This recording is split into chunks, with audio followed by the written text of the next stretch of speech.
सर्दियों का मौसम शुरू हो चुका था। हवाएं तेज चल रही थी और चारों ओर बर्फ की सफ़ेद चादर बिछी हुई थी।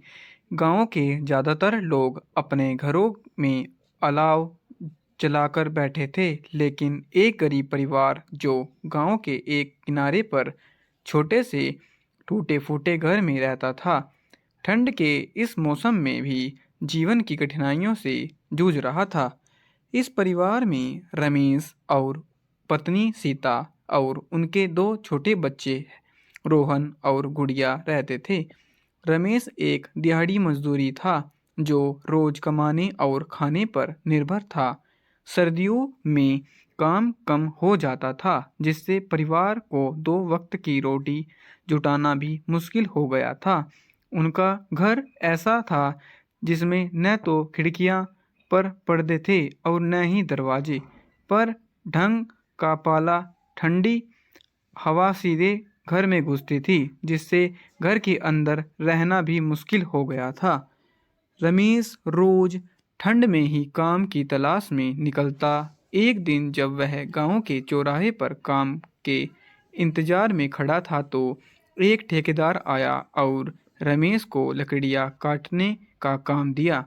ठंड इतनी तेज थी कि रमेश के हाथ सुन्न हो रहे थे, लेकिन परिवार के लिए रोटी का इंतजाम करना उसकी सबसे बड़ी जिम्मेदारी थी।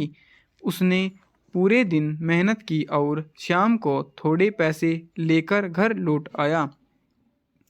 जब रमेश घर पहुंचा तो देखा कि सीता अलाव जलाने की कोशिश कर रही थी, लेकिन लकड़ियां गीली होने के वजह से आग नहीं पकड़ रही थी। दोनों बच्चे कंबल में लिपटे हुए ठंड से कांप रहे थे। रमेश ने अपनी कमाई में से थोड़ा आटा और सब्जियां खरीदी और परिवार के लिए खाना बनाया, लेकिन वह जानते थे कि वह पर्याप्त नहीं था। उस रात ठंड और भी ज्यादा बढ़ गई। रमेश और उसका परिवार सोने की कोशिश कर रहा था, लेकिन ठंड हवा के कारण उसकी नींद उड़ गई। अचानक रमेश को दरवाजे पर किसी के मदद मांगने की आवाज़ सुनाई दी। जब उसने दरवाज़ा खोला तो देखा कि एक बूढ़ा आदमी ठंड में कांप रहा था। वह फटे हुए कपड़ों में था और उसकी हालत बेहद खराब थी।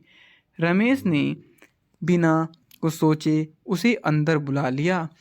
उसने अपना पुराना कंबल उस बूढ़े को दिया और सीता ने उसे गर्म चाय बना कर दिया। बूढ़ा आदमी रमेश के इस व्यवहार से बहुत खुश हुआ। उसने कहा, बेटा, भगवान तुम्हारे परिवार को हमेशा खुश रखे। तुमने इस ठंड में मुझे नया जीवन दिया है। अगले दिन ठंड और बढ़ गई। रमेश को काम नहीं मिला, जिससे उसके घर में खाना का संकट खड़ा हो गया। बच्चे भूखे सो गए, परेशान थे। सीता ने अपने जेवर बेचने की बात कही, लेकिन रमेश ने मना कर दिया। वह अपनी मेहनत से परिवार का पेट भरना चाहता था।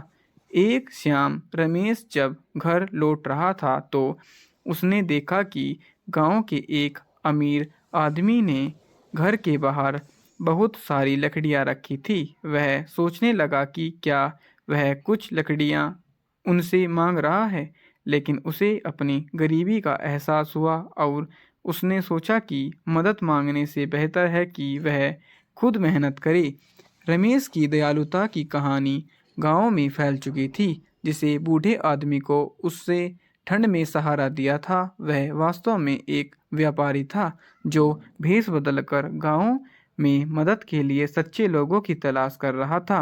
वह रमेश के घर आया और कहा, तुम्हारी दया और सहनशीलता ने मुझे बहुत प्रेरित किया। मैं तुम्हारी मदद करना चाहता हूँ। उस व्यापारी ने रमेश को काम और कुछ पैसे, जिससे रमेश ने अपने परिवार के लिए कपड़े और खाना खरीदा। उसने घर की मरम्मत करवाई और ठंड से बचने का इंतजाम किया। यह कहानी सिखाती है कि जीवन में मुश्किलें चाहे जितनी भी हो, हमें अपनी इंसानियत नहीं छोड़नी चाहिए।